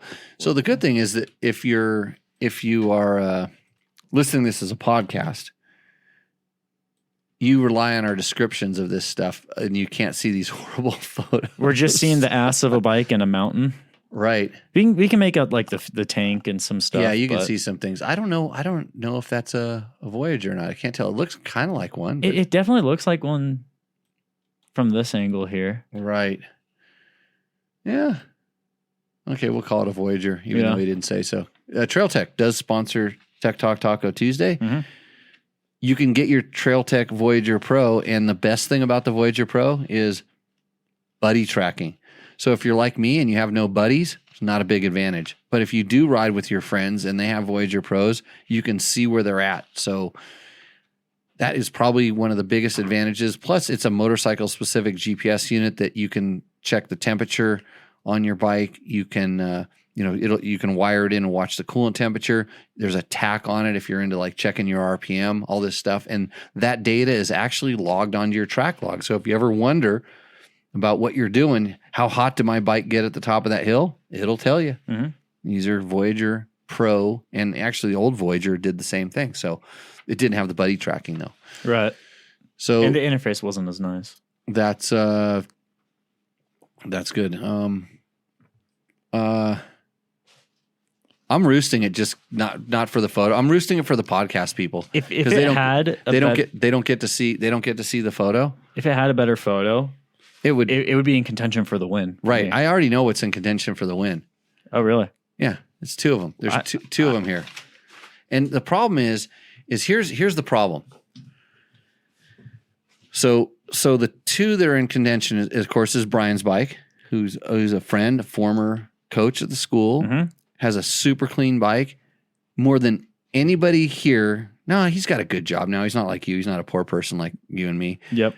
He could probably use that. I have no idea about the snow bike guy, but the snow bike guys I hung out with, these guys were not hurting for the cash. No. No. That is an expensive sport to do. Yeah. They burn a lot of gas, mm-hmm. and they usually have really nice, jacked up dually trucks with 4-wheel drive, and they tow a really nice trailer that you can ride in the back and out the front. Mm-hmm. And okay, so what's your pick?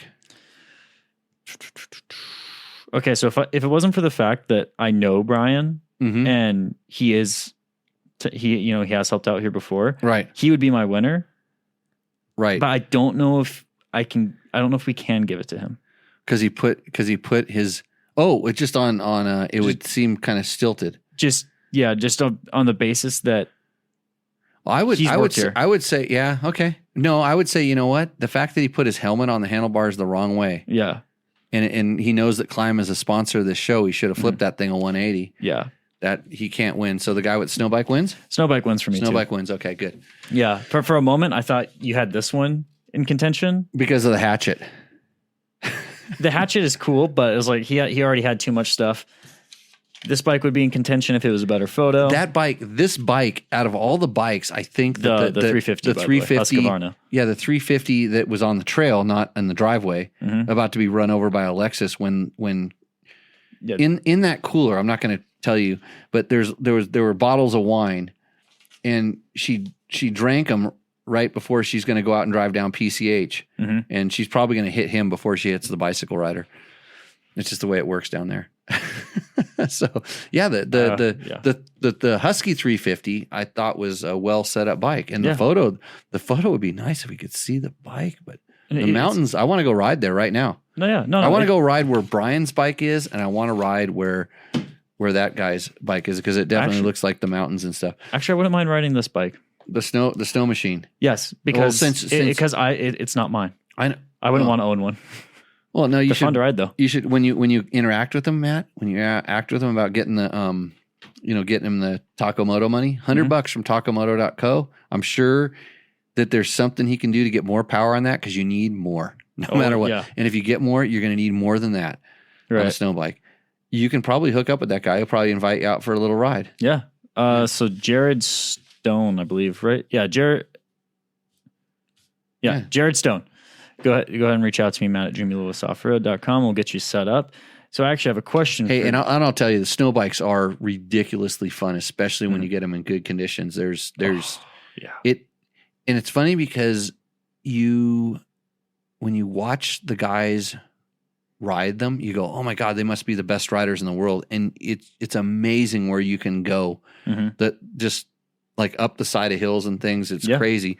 But when you don't know where the rivers and the tree wells are, then it's amazing how stuck they can get. And you better have a lot of really good friends. Yeah. Because they are heavy. Well, the same goes for like snow machines or snowmobiles, as lower 48 people call them. But yeah, I wouldn't want to get one stuck. You call them snowmobiles in Alaska? Snow machines. Snow machines. Yeah, that seems like it's drifted south. Because I was corrected. When I went riding snow bikes, we went with a couple guys that were really good snow machine riders, and which is like riding a 3-wheeler. Hey, I saw a guy at Glamis that had the Super Sano Takati 250. That's the Kawasaki 3-wheeler. Oh, really? It was out. The sun had just started coming up, 6:00 in the morning, and he was out polishing this thing. He was polishing that sucker.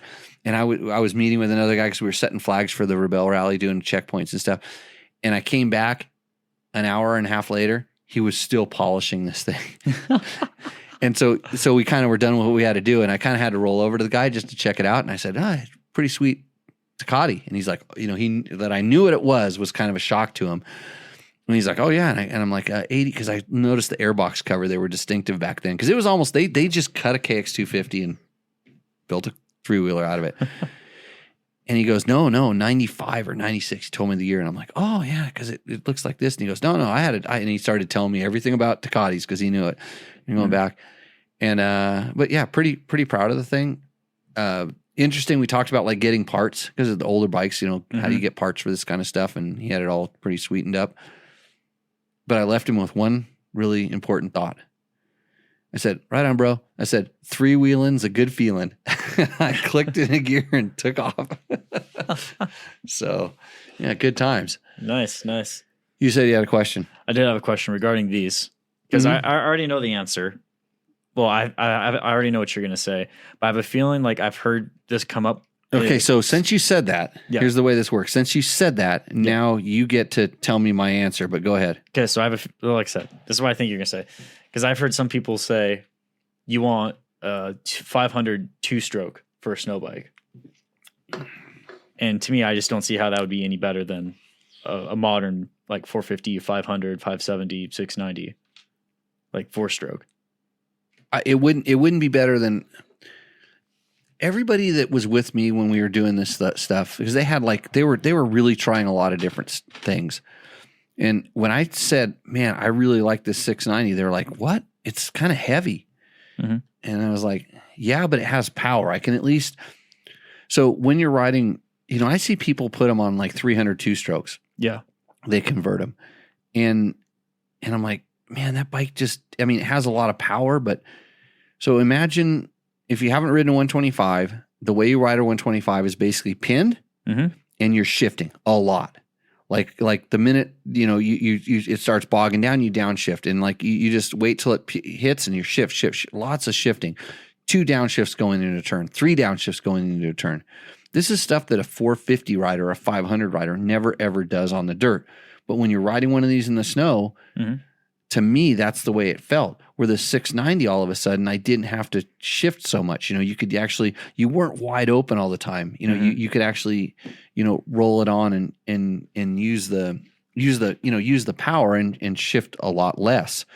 And so the weight disadvantage, I don't even think it was that much of a disadvantage. But then again, I wasn't flipping it and pivoting on it like a lot of these guys. You watch them ride in the videos now, and trust me, you're not going to ride like the guys you see in the videos, or at least the extreme videos. You're going to be doing a lot more like trail riding, and that's what's really fun about them is when you just find just open patches of powder or just dodging through, wider sections of trees. And when we got in the really tight trees, the 690 killed it compared to what these guys that were bogging down and, feathering the clutch and, having to do 3 downshifts to get back out when they sunk. Yeah. And that 690, you could back off and just roll it. It was like riding my twin cylinder rally bike in the dunes. Everybody goes, that must have been a pig. And I'm like, yeah, but I rolled the throttle on and it got on top and it was gone. Yeah. So there's a place for displacement and size, and sometimes weight comes along with it. And it just depends on how that stuff works. So that was my take on them. I actually probably should try to find, I'll try to find a way to go back out on some newer ones. I'd really like to. And now you hear about the guys that are, the guys that know what they're doing. They're doing nitrous injection and all this other stuff. And it'd be interesting to see how that all works out. Yeah. Yeah. So let's see. Todd Hicks can give us a story about what estrogen. He makes aftermarket ones. I don't know. What was he replying to on that? Let's see. I think he was referring to oil pump gears. Okay. 23 KTM with metal. I give you the entire story since he makes. Okay, so I'm assuming he's talking about the oil gear. Yeah, send me an email, Todd. Todd or TW. I would like to learn a little bit about it because I knew the story back when it was the KTM 530s, the ones that were eating them before. And right, so he caught us metal oil pump gears. So I remember I used to know the reason on the KTM 530s why they did it and what they did, and it was kind of like you were fixing one problem to cause another. And I think some people say, yeah, for sure it's a cost issue. It's easier to just pump out these things. And Bob's raising his hand. The plastic gear runs at a different frequency than the metal. Different frequencies. Yeah. So if you had, let's just say you were working on an airplane that had some gears in it that were plastic, would you replace them with metal ones? Just because? Not without a bunch of testing. Not without a bunch of testing. Yeah. Good thing our motorcycles don't fly, because I see what a lot of people do it. So he says, and Nader Tater said, sorry, butt text. Now, how did you butt text us? Oh, he gave us a question earlier. Wow, that's good. I'm glad your butt likes my show. I'd like to talk to it sometime, but there's another account for that, right, Matt? Yeah, but we're gonna get someone else to start managing it. I can only handle so many things. Right. The OnlyFans. Yeah. Well, let's see. We've been pitching the grinder account. Right. The OnlyFans for your foot fetish fans. No, but I mean, how? Okay, would it work? A motorcycle OnlyFans content where we shoot like videos for people that have motorcycle questions. It potentially could work because OnlyFans, it actually was originally designed for premium experts. content. It was meant to be kind of like a version of Patreon or something, to get exclusive content for subscribing to someone. It just so happens to turn into the damn hookers got a hold of it again. Yeah. Yeah. Well, the funny thing is you know the reason that you remember those things called VHS tapes? Yes. Ever heard of ones called Betamax? No. Okay. So the reason you know about VHS, not Betamax, is there's one word, 4 letters, starts with a P. Oh, porn. Right. Yeah. Oh, so that made the decision between those two things. And I'm not joking about this because I've told this to people before. You look at what drives certain things on the internet, 4 letters, starts with a P. Yeah, yeah. Well, that's where a lot of the video streaming stuff comes from. Mm-hmm. That's where a lot of the you know, and the internet will drive the price of everything down to zero. Mm-hmm. And this is I live in this world because we're sitting here trying to make a couple bucks on doing a podcast, a show, a live show, mm-hmm. providing good information and stuff like that. There's 100 other people that are doing exactly what we're doing. Yeah, without a doubt. I don't know what their numbers are. I don't care. If someone's doing something better or different than us, I would like to learn a little bit about what it is, but it's like it's not worth it to do all the research and stuff. But the fact that stuff that starts with a P and ends with an N, it's 4 letters. It's free all over the internet, like crazy. And it's like, how do they make money? Like, how does that make money? You know, because I worked at the world's largest dirt bike magazine. I know how it made money. And when they started transitioning over to trying to do stuff, digitally, websites and you need to be on this Facebook and Instagram or whatever it was at the time, MySpace. And I'm like, the question was, how are you going to make money at it? Because that platform is designed to make money, and they're going to take you and take a certain percentage of your money, and really the money you're going to make there isn't that much to begin with. How does it all do this? I mean, so I'm always kind of, I don't just look at porn for, I'm looking at it from a science perspective because you got to go to the science. Oh, yeah. I'm sitting there going, how does this make anybody? How is anybody here making money? So Jimmy, I'm pretty sure it's still ad revenue. Ad revenue. Like, I'm pretty sure. Horny people will pay a pretty penny if they're horny enough. Okay. So, I mean, you're telling me that our viewers aren't horny for motorcycles. Well, they're probably horny for your 9 toes, but no, that's the special fans. Okay. But so there was a point you made though that I wanted to get to because I just heard about this on a podcast. Is the porn industry actually? See, this is what happens, Nate Tater, when you give us a butt text. Yeah, we start going off the deep end. So keep going. But no, this is by the way not motorcycle related at all. So the advancements in AI now. There's AI generated art now. There's AI generated like writing. Like you give it a prompt and it'll tell you a story now. Right. Or you give it a prompt and it'll generate you an image now. Guess what the first application for it's become? Like the wide used application. Oh, it starts with a P? Yeah. 4 letters? Smut and porn and stuff like that. Wow. No, it doesn't surprise me. Because one of the podcasts I've been listening to is an AI podcast. It's about artificial intelligence. And it's kind of 2 guys that talk about it. One guy is on one side. He doesn't think it's going to take over and kill everybody. And the other guy knows that it's going to take over and kill everybody. And I don't know if I worded that exactly right, but essentially Skynet from Terminator or whatever. But they talk about just the fact that it's infinite and so you think about like, you're sitting here, you're watching this, you're listening to it. It's bits coming through a speaker, translated. It's pixels on a screen. And imagine that all it is pixels on a screen. So it doesn't have to be real. Yeah. And therefore, if a computer knows how to organize all those pixels, which it does, how come it can't just organize those pixels to make the reality that you want? So when you say, you know what, I don't like that Jimmy guy, I wish that so-and-so were the co-host. Well, it can pixelize the other person and put their image here very easily. And then it can go grab sound bites, figure out how it talks, and then superimpose my words into their voice and communicate it. And now you have that show. Yeah. I wouldn't know. I don't know if I would say it can do it super easily, but it definitely can do it. Oh, it's not there yet, but this is what's coming. Mm-hmm. And this is I mean, just look at the deepfake technology you're seeing in movies already. And then, well, you can, and literally what you just said regarding the voice, they know how to rearrange it to kind of get you to say whatever you want. I can do half of it with a voice Metron. Yeah. But so what does this have to do with dirt bikes? Man, enjoy riding your stinking dirt bike while you can. like literally, everybody's going to drop half.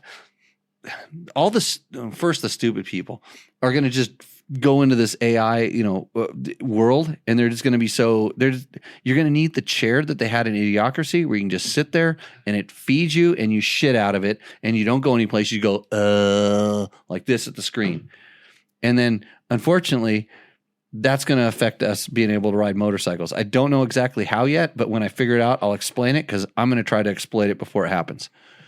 Can't say I'm as pessimistic as your view on that is. I see it as this cool way to open so many more open doors to things that that it can open creative. It can make the creative process easier, but it makes some things easier, so we can start to ponder about things that that we normally. What does this have to do with you sitting on your motorcycle and going riding? What if it can lead to more advancements in motorcycles, like in technology and stuff like that? It has, because of all the 3D modeling and all the and that's the early effects of it. But I feel like we're coming up to a cliff where all of a sudden it's like, why do I need a motorcycle? I can sit in my chair and I can feel like I'm riding and take a poop at the same time. And I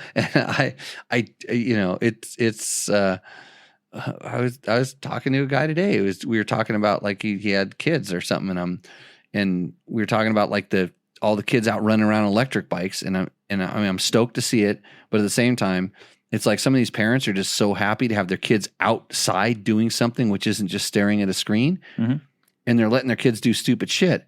And one of these kids is going to do something that's stupid, and bad shit's going to happen. It's going to make the news, and all of a sudden they're going to clip it. Electric bikes are dangerous. Just bicycles, electric, whatever.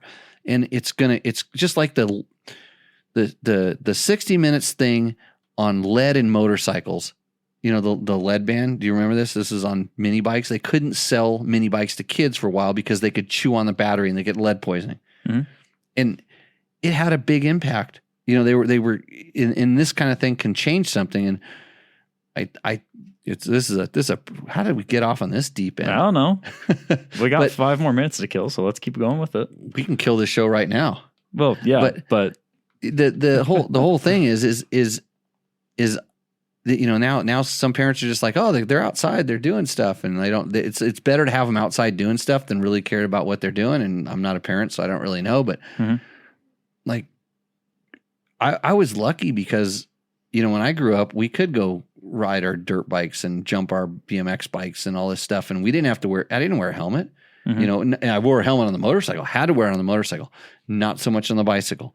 And it's all evolving, and there's different levels, but I think once you can, these AI, these fake experiences, there are gaming leagues where people are doing championships and motorcycle racing on the computers. Yeah, for a while there, I was streaming motocross games myself. Right, but how many of those people actually rode? Almost all of them. How much did they ride versus how much did they play? Or that was this is a good question to figure. Well, and it depends on the personality. Like, a lot of people also were Flying Brian 520 says, stop drinking beer when you wander. Wonder. Yeah. When I wander. Actually, same thing. Wander, but I don't know. So we have a real question though. Okay, let's answer a real question. Okay, I'm decent with suspense and all. Hey, if this conversation stimulated you, we don't have another podcast that goes deeper into this crap. No. But if you know how to fix the fan on the computer that makes all this horrible noise, email Matt. Yeah. And let him know how to fix it. Okay, so what does Gregory want to know? Gregory Ettinger. I'm decent with suspension. There's no way he's still in the show. He heard us talking about other crap and just clicked off, but we'll answer it anyways. I'm getting serious fork chatter on washboards. My forks are in the upper stroke. I have no idea for any adjustments to help reduce it. Any ideas? Yeah, Greg, I have a lot of ideas. Tell me if you're still here, tell me what bike you're on, because if you're on like a WP suspension, it's a little bit different than what I would do on a Kayaba or a Showa suspension, for instance. So if you could help me with that bike, it would make it a lot easier to answer the question. But the first thing I'll tell you, regardless of anything else, is make sure that the air in the forks is bled, because the number one thing I see happen is a lot of guys, they don't bleed the fork in the beginning, or it has a little bit of pressure and then the forks get warm and there's more pressure in there. And that really, really, okay, there we go. FE350, we're doing WP. Mm-hmm. That makes it tough because ordinarily what you're feeling there is a low speed compression or low speed rebound adjustment. And on the WP, the clickers do more of a mid-speed thing, so it's harder to get out. So more so on your bike, you're going to want to play with the air pressure somehow or another. So if it's an upper part of the stroke and you feel like it's staying a little bit high, try making sure it's at zero pressure, or take a little bit of pressure out of the fork. In other words, like make it negative, modded. I don't know what the mods do. Make sure that maybe even a little bit negative pressure. See if that works. Has base valves. Okay, that's a good thing. If you have the base valve, you have a little bit more compression adjustability. So, but do what I was saying first. Play with the air pressure. So try actually, bleeding the forks, taking the screw out of the forks and then compressing them a little bit and then screwing the bleeder back in so it's a negative pressure, and see if that makes a little bit of a difference. If that makes it worse, then stiffen the compression up a little bit and open the rebound. So in other words, you're just trying to get it to move a little bit more. But then at that point, go back to zero air pressure and try to do that. And then the base valve, remember the base valve can only make it softer than standard. So ideally when you screw the base valve all the way in, that's standard. And then you open it up and that will make it softer, which should be more supple most of the time. But remember that the rebound on the other side of the fork has almost as much, if not more, influence on the compression than that valve does. So how did I know that? Because I've played with it before. I know about those damn washboards. So Nader Tater has a real question. I've got a 04 300 EXC. What's your opinion on a light restoration versus selling it and buying new? It's a great bike. It just shows its age. 300 04. That's a good bike. Light restorations. Man. So every 4 years, KTM collectively makes a pretty significant jump in the character of the bike. Now, whether the character is, if you want to change the character for some reason, maybe read some of the reviews. And usually the character tends to be lighter feeling, a little more agile, which suffers a little bit on the stability. So if you want a little more agile, a little less stability, the newer bikes will probably make you happier. Although I remember from when they went from the 1819 to the 20, they actually kept all the stability and made the bike more agile on the two-stroke, on the 300. I know because I have a 19 and I haven't spent a ton of time on the 21 or 22 whenever they made the next change. I did spend a little bit of time, and I'm not totally sure whether I'm all on board with that handling change. Mm-hmm. Like, it's a character thing. And for some people would feel it's better and other people would, so. Nate, hopefully that your butt text that turned our show sideways is that other answer makes up for it. Yeah. So anyways, thanks everybody for joining. You can always support us by clicking through our Amazon and Rocky Mountain MC links. Thanks to our sponsors, Bulletproof Design, Seat Concepts, Fasst Company, Flex Handlebars. I love the Flex Handlebars. I was talking to my suspension guy today, and he said, man, you like your forks stiff. And I go, yeah, because I have Flex Handlebars on it, and they make bad forks good. So even if I set them up bad, the forks fix it. DDC, Trail Tech, Climb. Even if you put your helmet on the handlebars upside down, it costs you $100. They still make good gear. Scott Sports, Takamoto, Yamaha, and Matt for coming in and making the computer howl like a wind tunnel. Just trying to make things better here. So we will, Blake, submit that question for next week, and we will see you out on the trail. So cheers.